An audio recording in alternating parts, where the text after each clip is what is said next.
Hi friends, welcome to Tirupati బుడ్డోడు channel. Today topic anger, కోపం. ప్రస్తుత మానవ జీవితంలో కోపం అనేది ఒక జీవన శైలిలా మారిపోయింది. అలాంటి కోపం వలన మనం కోల్పోతున్న జీవితం చాలా విలువైనది. అది మనం తెలుసుకోలేకపోతున్నాము. దానికి పరిష్కారం చూసుకోలేకపోతున్నాం. కోపము వచ్చే ఒక్క రెండు సెకండ్ల ముందు మనం ఆలోచన విధానం చేంజ్ చేసుకుంటే చాలా వరకు చాలా కోల్పోకుండా మనం ఉండవచ్చు. మాకు తెలిసినంత వరకు మా ఛానల్ ద్వారా కోపం తగ్గించుకోవడానికి మేము ప్రయత్నం చేసి మా కోపాన్ని తగ్గించుకుని మీ ముందు షేర్ చేసుకోవాలని మేము ముందుకు వచ్చాము ఈరోజు. అందులో ఒక 15 మేము సెలెక్ట్ చేసుకున్నాము. అది మీకు చెప్తున్నాము.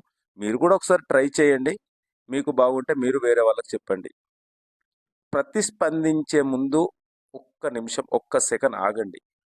ఒక 10 నెంబర్లు లెక్క పెట్టండి. లోతుగా శ్వాస తీసుకోండి.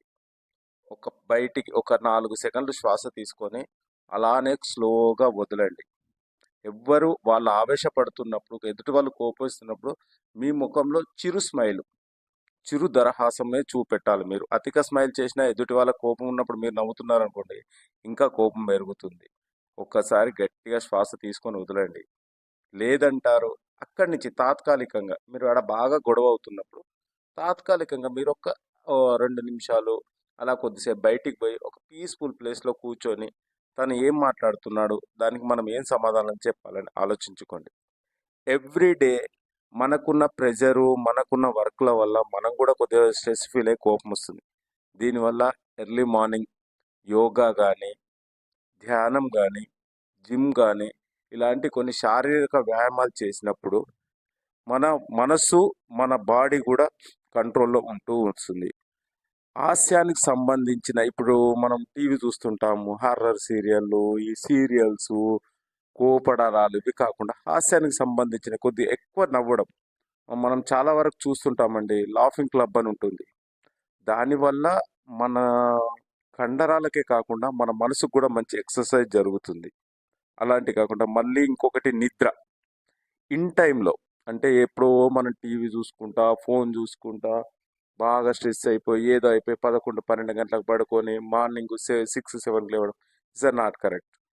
కరెక్ట్గా 9, 10 గంటల మధ్యలో పడుకోండి, 6 o'clock లేవండి.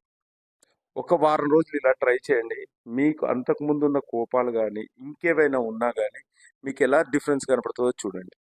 మద్యము, ఆల్కహాలు, టొబాకో సాధ్యమైనంత వరకు వీటికి దూరంగా ఉండడం నేర్చుకోండి. బానిసలు కాకండి. ఎలాంటి అలవాటైనా అలవాటులాగానే వదిలేండి, బానిసలు కాకండి. మీకున్న కొన్ని చెడు హ్యాబిట్స్ని మార్చుకోండి.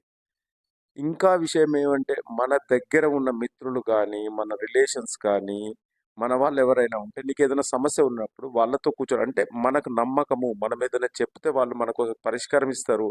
దాన్ని ప్రోపగండ చేస్తామన్న వాళ్ళకి చెప్పొద్దండి. మనం ఇంకా మన కోపాలు పెరగడం. నమ్మకం ఉన్న వారితో మన సమస్యను పరిష్కరించుకోండి. డిస్కస్ చేయండి. కొద్దిసేపు డిస్కస్ చేశారనుకోండి, వాళ్ళొక సమస్య పరిష్కారం చెప్తారు, మనకు ఒక పరిష్కారం ఆలోచన వస్తుంది. దీనివల్ల కూడా మనం కోపాలు తగ్గించుకొని ఆనందకరమైన జీవితము హ్యాపీగా ఉండొచ్చని మా తిరుపతి బుడ్డోడు ఛానల్ ద్వారా మేము కొన్ని అనుభవించి మేము కొన్ని పరిష్కరించుకున్నవి మీతో షేర్ చేసుకుంటున్నాం. Thank you.